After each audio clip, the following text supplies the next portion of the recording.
So if you've been watching my recent videos, you know that I have recently acquired an Athlon 200 GE, and the main reason that I did that was the news broke out that MSI had accidentally unlocked the processor for overclocking on its entire range of motherboards from B350 to X370 to B450 to X470. So I just wanted to pick up this chip because it's $55 on Amazon right now, and I just kind of wanted to do some testing with it, especially with overclocking.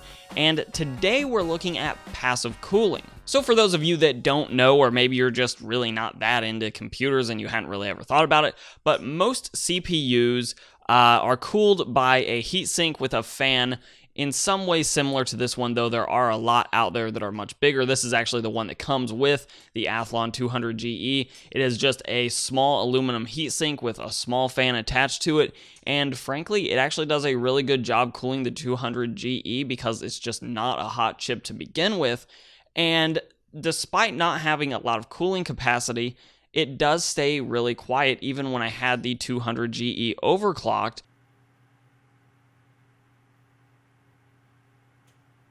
So that makes passive cooling a little bit, in my mind, needless in the vast majority of all use cases, but maybe there are a couple cases where you could do with just a heatsink and no fan and actually benefit from it. One of those use cases is maybe you're running a server of some sort, like a NAS, and it's in the place where you do a lot of work or you spend a lot of your time. So in this office right now, actually below this table over here, I have my own NAS, and that is just a 3258, I think is what it is, a G3258. It's a little Pentium, a Haswell chip, and it's very quiet too because, again, has a small heatsink and fan on it, but it's just not a hot chip, and the vast majority of the time it's idle. So maybe though you want complete silence out of your system, in which case you could pick parts out with that in mind, and you might actually benefit from having a completely silent CPU cooler instead of having a fan on it.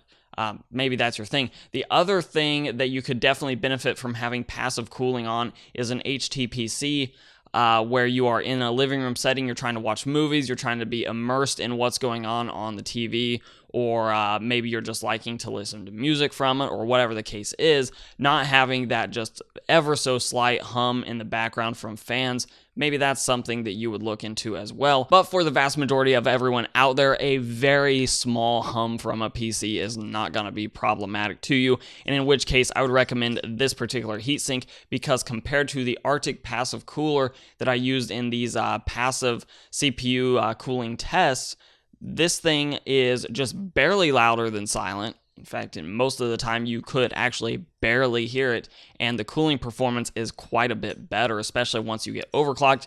This will allow you to overclock quite well, I got mine up to 3.8 gigahertz.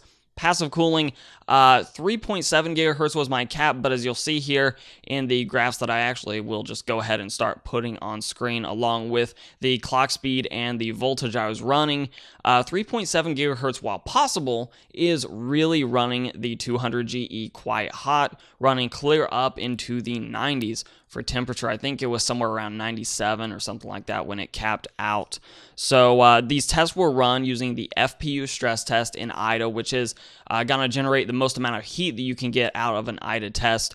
And they are sort of representing a worst case scenario from a thermal perspective, and to give the passive cooler plenty of time to heat up and reach its equilibrium, each of these tests was run for right at an hour. Now, I will say that at the stock speeds, the 200 GE was actually reasonably well cooled by this particular passive cooler, and the passive cooler itself is not a gigantic block of metal like I've seen with some other larger, higher capacity passive coolers. So it may be something to look into. It's also worth noting that actually in an open test bench, this passive cooler might perform slightly worse than a normal PC chassis that may have a couple of very low RPM case fans around it. For example, if you have an exhaust that's right over the rear I/O for the motherboard, that fan is likely to pull a little bit of cool air across that passive cooler and almost actively cool it in a way because it is actively pulling that air across it. So you might actually see better cooling performance by putting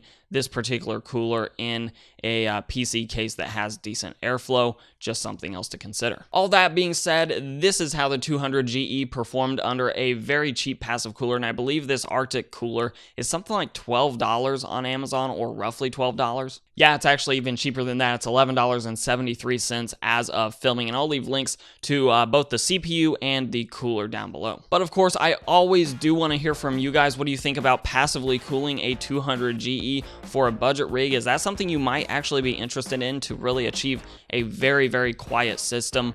Or is it something you would just, rather hook up what's already a pretty quiet cooler to the CPU and not have to spend the extra, $12 on a cooler, especially considering the processor itself only costs $55 to begin with? Let us know down below. And as always, if you like it, give it a like, share, subscribe, comment, all those things. You can follow me on Instagram and on Twitter at Hoosier Hardware. And as always, I'll let YouTube probably queue up some videos over here from my channel for you to watch. I'm Shane with Hoosier Hardware, and I'll see you guys in the next video.